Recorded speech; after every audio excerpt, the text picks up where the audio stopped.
चलो शुरू करिए।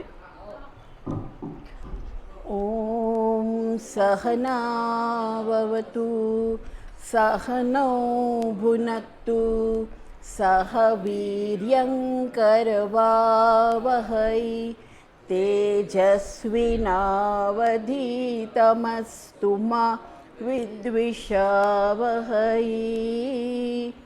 ओम शांति शांति शांति। હવે આપણે બે સેશનમાં ભગવદ્ ગીતાની વાત કરી, બરાબર ને? ગઈકાલે શરૂ કર્યું હતું, આજે સવારે પણ એ લીધું. હવે એની સાથે હું ભગવદ્ ગીતાનું પૂરું કરું છું, પણ લાસ્ટ સેશનમાં શું કર્યું સવારના સેશનમાં એ હું પૂછું છું. શું વાત કરી આપણે ભગવદ્ ગીતા વિશે?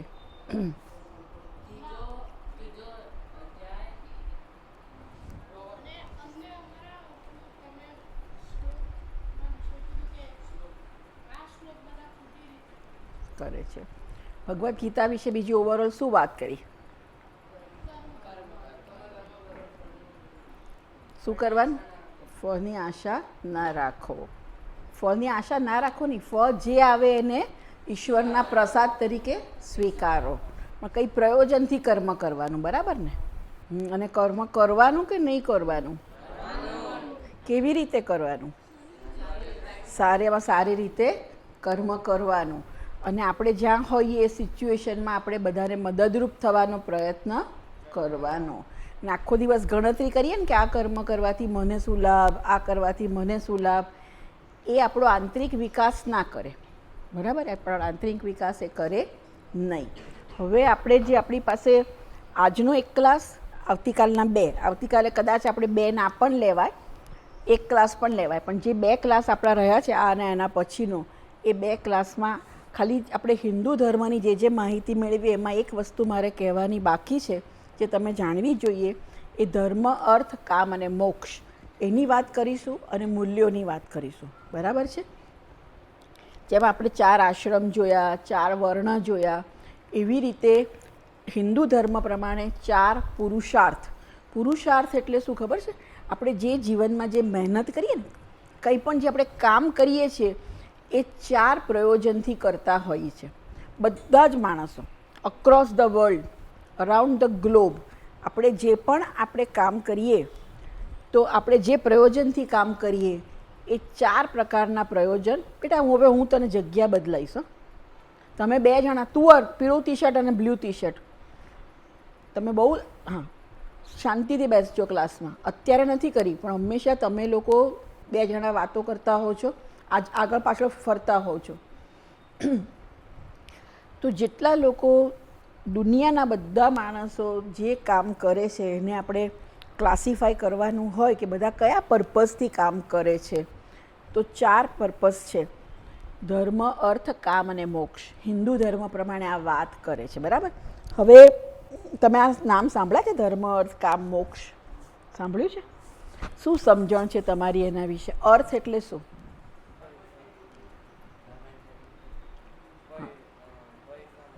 પૈસા.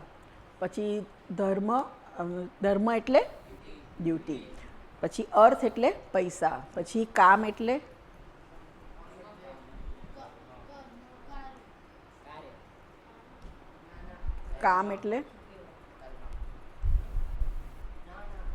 હું તો શું કહું છું પહેલાં સમજો કે દુનિયામાં બધી જ જગ્યાએ જે પણ કામ થતું હોય, જે પણ પ્રયત્ન થતો હોય એ 4 પર્પઝથી કરવામાં આવે છે. તો પછી કામ તો ના હોય ને? કામ કયા પર્પઝથી કરવામાં આવે છે એ આપણે ડિસ્કસ કરીએ છીએ. તો એક આપણે કીધું કે પૈસા માટે કરવામાં આવે છે, બીજું કીધું ડ્યુટી માટે કરવામાં આવે છે, ફરજ માટે કરવામાં આવે છે, ત્રીજું કામ અને મોક્ષ રહ્યા. હજુ કામ કોઈને ખબર છે? છોકરાઓમાંથી? કામ એટલે ડિઝાયરેબલ વસ્તુ માટે જે આપણે કામ કરીએ, બરાબર? ડિઝાયરેબલ વસ્તુ બધા ઇન્દ્રિયોના સ્તરે. સારું પિક્ચર જોવા માટે જઈએ, સારું ખાઈએ, સારું સાંભળીએ, સારા કપડાં જોઈએ, એટલે આપણા સેન્સ ઓર્ગન્સને જે પ્લેઝર જોઈતું હોય એ પ્લેઝર માટે જે આપણે કામ કરીએ એને કામ. કામ એટલે સંસ્કૃતમાં એનો અર્થ ડિઝાયર થતું હોય છે, બરાબર? એટલે ધર્મ આવી ગયો, અર્થ આવી ગયો, કામ આવી ગયો અને મોક્ષ. મોક્ષ એટલે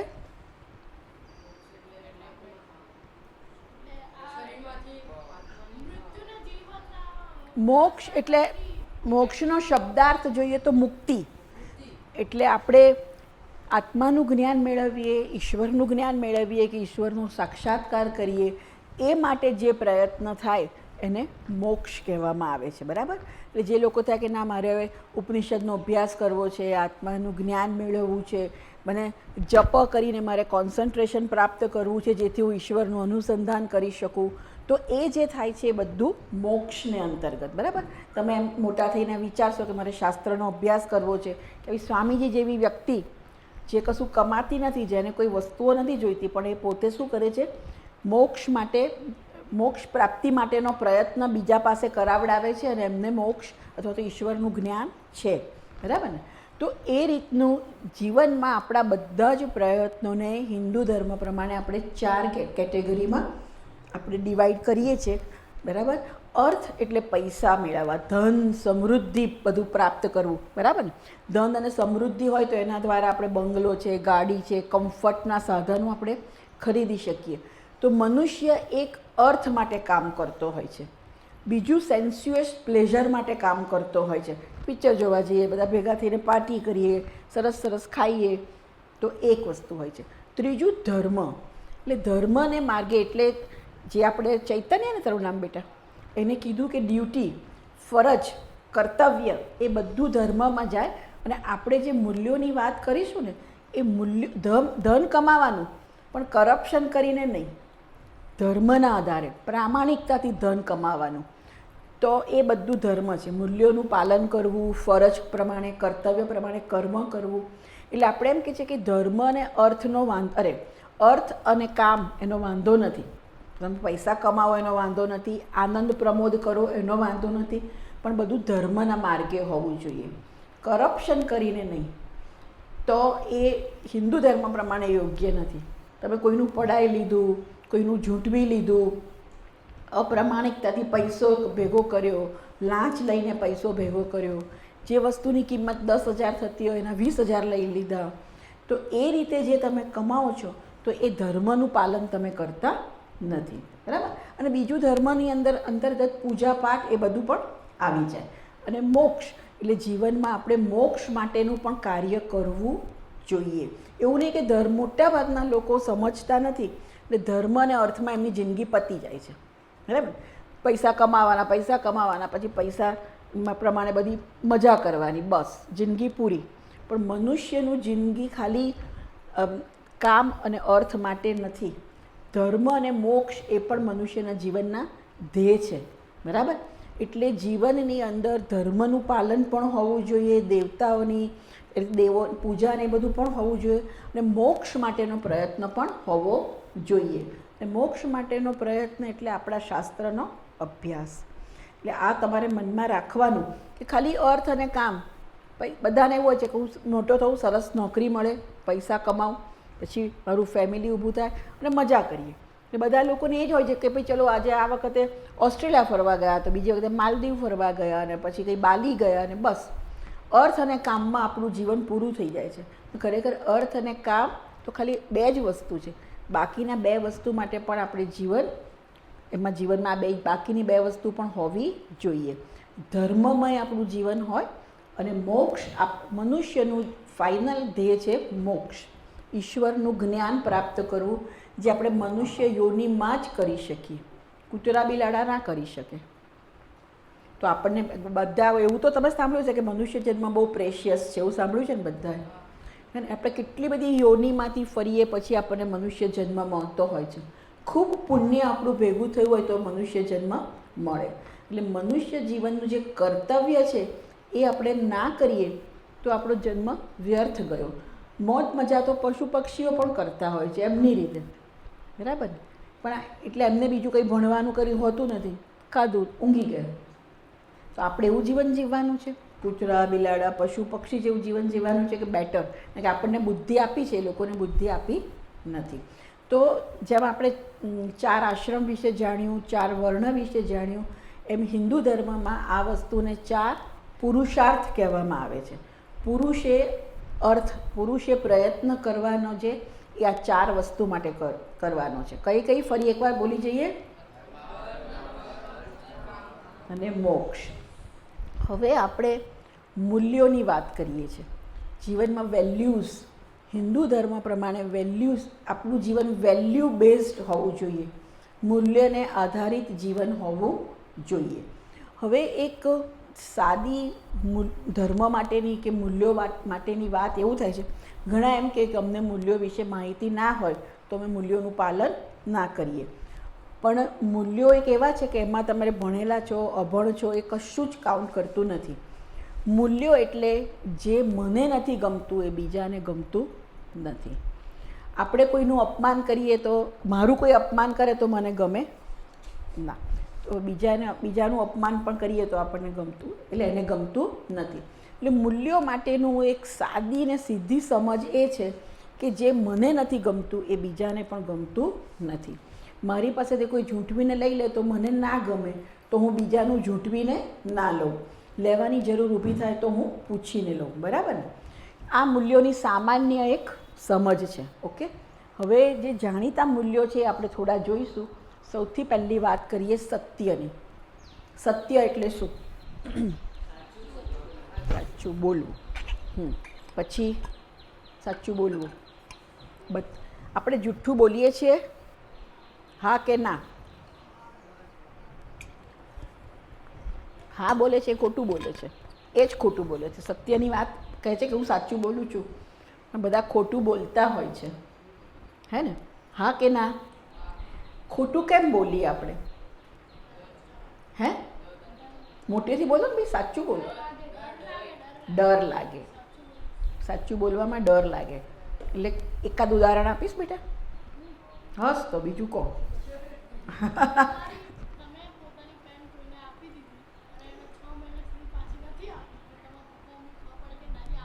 ક્યાં ગઈ? ખોવાઈ ગઈ. એટલે જુઠ્ઠું બોલવા પાછળ એક વસ્તુ હોય છે, ડર. પછી બીજું?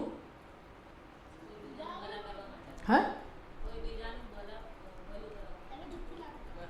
પણ બીજાના ભલા કરવા માટે સાંભળ ને ભાઈ, એને કહેવા દે. સાંભળ. બીજાનું ભલું કરવા માટે જુઠ્ઠું શું કરવા બોલવું પડે? એક ઉદાહરણ આપને મને. એક્ઝામ્પલ આપો. એક્ઝામ્પલ.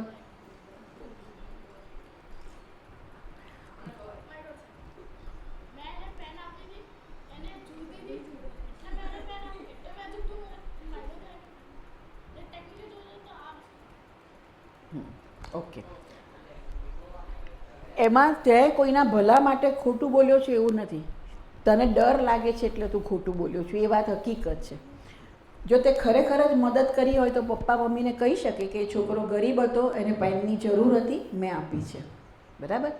એટલે આપણે પહેલાં સમજવાનું કે આપણે શેના માટે જુઠ્ઠું બોલીએ છીએ. જો સામાન્ય રીતે પહેલાં બે વસ્તુ આપણને ખબર હોવી જોઈએ: સાચું બોલવાનો ફાયદો અને જુઠ્ઠું બોલવાનો ગેરફાયદો. બે વસ્તુ આપણને ખબર હોય. આપણે અહીંયા નીચે ધૂળમાં પડેલું હોય તો તમે ખાશો? ગમે તેટલી સારી વસ્તુ હશે પણ એની ઉપર ધૂળ લાગી ગઈ હશે તો તમે ખાશો? નહીં ખાઓ. બરાબર? કેમ? બહુ જ ભાવતી વસ્તુ હશે તો પણ તમે નહીં ખાઓ. કેમ નહીં ખાઓ?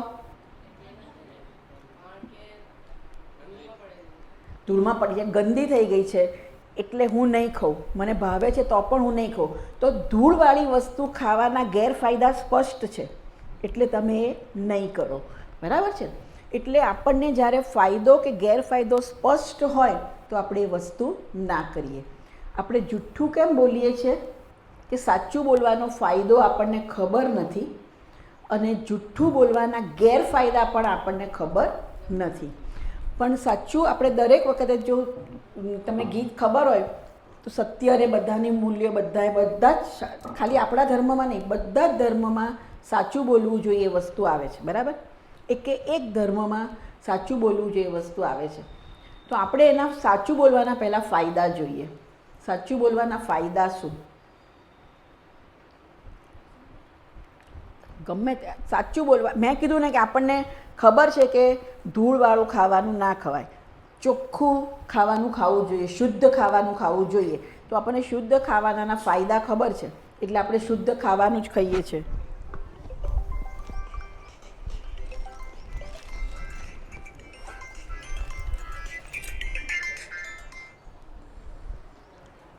બરાબર. તો આવી રીતે આપણને સાચું બોલવાના ફાયદા ખબર હોય તો આપણે કોઈ દિવસ જૂઠું બોલીએ નહીં. હવે તમને બેને હું જુદા બેસાડું, મને કંટાળો આવે છે, આપણને આ તું અહીંયા જતો રહે, આ ભલે તને કશું ના લાગતું હોય પણ તું અહીંયા જતો રહે, અહીંયા આ બાજુ આ ધીમાનની જોડે બેસી જા. તને રસ ના પડે તો કંઈ વાંધો નહીં, પણ બીજાને ડિસ્ટર્બ ના કર.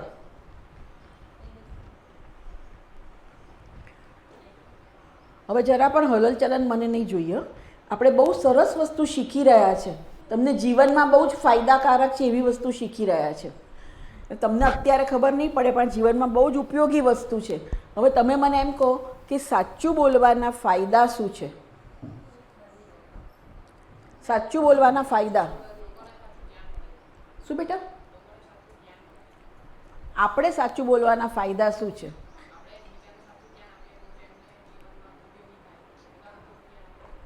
અત્યારે તમે પરિસ્થિતિમાં છો બીજાને જ્ઞાન આપવાની, તો પછી અત્યારે એની ક્યાં વાત છે? આપણે આપણા જીવનની વાત કરવાની છે.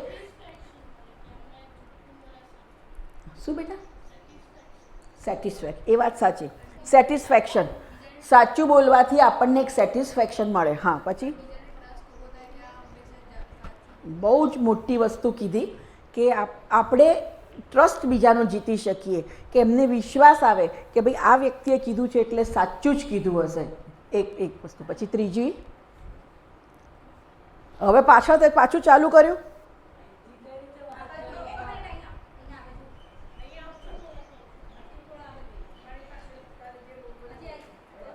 હા બોલો. હવે પછી બીજો શું થયો?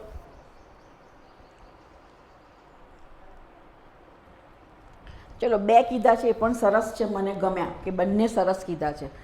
એક, તમે સાચું બોલો ને તો તમારે મનમાં કોઈ પ્લાનિંગ ને સ્કીમિંગ કરવું પડે નહીં, પહેલી વસ્તુ. બરાબર. આપણે ધારો કે આને ઉદાહરણ આપ્યું કે પેનનું આપણે ખોટું બોલ્યા, પછી પપ્પા મમ્મીને એવું કહેવાનું હોય કે ખોવાઈ ગઈ, પણ કદાચ ફ્રેન્ડને એવું કહે કે પેલાને આપી હતી, જો મને હજુ સુધી આપી નહીં. બરાબર. તો આપણે યાદ રાખવું પડે કે પપ્પાને આમ કહેવાનું છે, મમ્મીને આમ કહેવાનું છે, બેનને આમ કહેવાનું છે. તો કઈ વાર ખોટું બોલીએ તો આપણે યાદ રાખવું પડે. બરાબર. તો એ પ્લાનિંગ એન્ડ સ્કીમિંગ કરવું પડે મનમાં, એ વસ્તુ.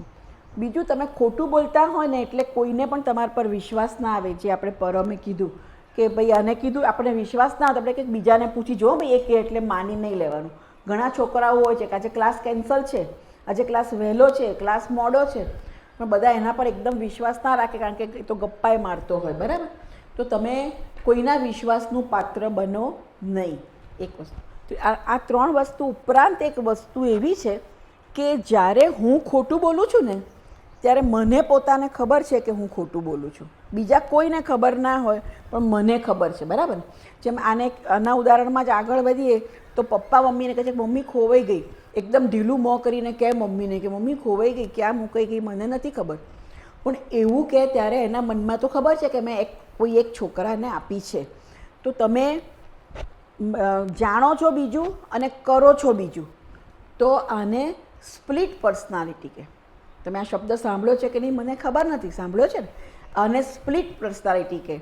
અને આવું જ્યારે આપણા જીવનમાં હોય એ સ્ટ્રેસ આપણામાં ઊભું કરે. આવું જેટલું વધારતા જાઓ એટલું તમારું સ્ટ્રેસ વધતું જાય. બરાબર. એટલે સાચું બોલવાના ખૂબ બધા ફાયદા છે. અને બીજી એક વસ્તુ, સાચું બોલવું એટલે શું એ પણ આપણે સમજીએ સાથે સાથે કે તમે બધાએ કીધું સાચું કહેવું, પણ સાચું કહેવું એટલે હું જે માનું છું, મારા મનમાં જે વિચાર છે એવું જ હું બોલું અને એવું જ હું કરું. ઘણીવાર આપણે શું કરતા હોય, મનમાં એમ હોય કે પેલો છોકરો તો નકામો છે, મને જરાય નથી ગમતો, પણ બીજા સાથે વાત કરીએ તો કે ના એ બહુ સારો છે, બહુ ડાયો છે, બહુ સારો. બરાબર. તો આપણે મનમાં બીજું હોય ને બોલીએ બીજું. ઘણીવાર બોલીએ કંઈક અને કરીએ કંઈક, તો એ પણ સત્ય કહેવાય નહીં. એટલે સાચું બોલવું એટલે આપણે જે માનતા હોઈએ એ જ બોલીએ અને જે બોલીએ એ જ પ્રમાણે આપણે કરીએ, એને સાચું બોલવું કહેવાય. અને એટલે સત્ય બોલવાના આ રીતના સ્તર છે, માનસિક સ્તર, વાચિક સ્તર અને કાયિક. 3 સ્તરે આપણે સત્ય હોવું જોઈએ. અને જ્યારે આપણે 3 વસ્તુ વચ્ચે અલાઇનમેન્ટ હોય, અલાઇનમેન્ટ સમજો છો ને? અલાઇનમેન્ટ સમજો છો? 3 વસ્તુ વચ્ચે જ્યારે અલાઇનમેન્ટ હોય, આપણા થોટ્સ, આપણા વર્ડ્સ અને આપણા ડીડ્સ, તો આપણું પર્સનાલિટીમાં એક પ્રકારનું ઇન્ટિગ્રેશન આવે. એક સ્ટ્રેન્થ આવે. રામ ભગવાન હંમેશા સાચું બોલતા હતા, તો એમનામાં એક સ્ટ્રેન્થ હોય. કંઈ પણ વસ્તુ ફેસ કરવાની એક સ્ટ્રેન્થ હોય, સાચું કહેવાની એક તાકાત હોય. જ્યારે આપણે ખોટું બોલી દઈએ છીએ ને, ડરના લીધે ખોટું બોલી દઈએ છીએ, કેમ? કારણ કે આપણને એ વસ્તુ ફેસ કરવાની તાકાત નથી. સમજ્યા તમે? જ્યારે કોઈ સરસ ગ્લાસ તૂટી જાય, આપણાથી જ તૂટી જાય, પણ આજુબાજુ કોઈ નથી, પછી મમ્મી પૂછે કે ગ્લાસ કોને તોડ્યો? તો આપણે કહીએ કે મેં નથી તોડ્યો, મને નથી ખબર, મને નથી ખબર. કેમ? કારણ કે આપણી એ ડેરિંગ નથી. પણ ધીરે ધીરે જેને સાચું બોલવાનું નક્કી કરે, એ એક સ્ટ્રેન્થ ઊભી કરે કે મમ્મી મારાથી આ ગ્લાસ ફૂટી ગયો છે. બહુ તો મમ્મી ગુસ્સે થાય, ઘણીવાર તમે લાફો પણ મારી દે, અને કોઈક વાર એમ કે કંઈ વાંધો નહીં, બરાબર ને? પણ આપણને એમ કે મમ્મી લાફો મારશે, મમ્મી લડશે, એ ડરે આપણે કશું કરતા નથી. પણ જ્યારે સાચું બોલીએ ત્યારે આવી સિચ્યુએશનને ફેસ કરવાની આપણી તાકાત હોવી જોઈએ. ઘણીવાર કશુંક અમે મોટા લોકોમાં પણ, તો બધા નાના છોકરાને ઉદાહરણ આપ્યા, મોટા લોકોમાં પણ આવીને કોઈ એકદમ કે ભાઈ હવે સ્વામીજી જેવી વ્યક્તિ આવીને એમ કે ભાઈ આ બધું કોને આવું ગોઠવી દીધું છે? આપણે જ ગોઠવ્યું હોય. પણ આપણને એમ થાય કે હવે હું સ્વામીજી આગળ કેવી રીતે બોલું? તો હું કહું ખબર નહીં સ્વામીજી, ખબર નહીં સ્વામીજી. પણ આપણે એવી એક તાકાત ડેવલપ કરવાની છે કે સ્વામીજી મને સારું લાગ્યું એટલે મેં આ ગોઠવ્યું, બરાબર? હવે તમે કહો તો હું બદલી નાખું. સમજ્યા તમે? એટલે સત્યની સાથે સાથે આવી એક સ્ટ્રેન્થ આપણામાં હોવી જોઈએ. અને એ તમે જ્યારે સત્ય બોલવાનું નક્કી કરો, એટલે દરેક સિચ્યુએશનમાં જ્યારે તમે સાચું બોલતા જાઓ, તો આવી સ્ટ્રેન્થ તમારે ડેવલપ કરવી પડે. અને આવી સ્ટ્રેન્થ ડેવલપ કરો તો જ તમારું કેરેક્ટર વધારે સ્ટ્રોંગ થતું જાય, ચારિત્ર્ય વધારે સ્ટ્રોંગ થતું જાય. એટલે અમુક લોકોમાં જે તાકાત હોય છે ને, આવી ઇન્ટરનલ સ્ટ્રેન્થ, એ આવા મૂલ્યોના પાલનથી આવતી હોય છે. અને બધા બાળકોએ, બધા છોકરાઓએ આ વસ્તુ જીવનમાં કરવી જોઈએ. એમ નહીં કે ખોટું બોલીને you just gate away from the situation, છટકી ગયા. એને શું કહેવાય?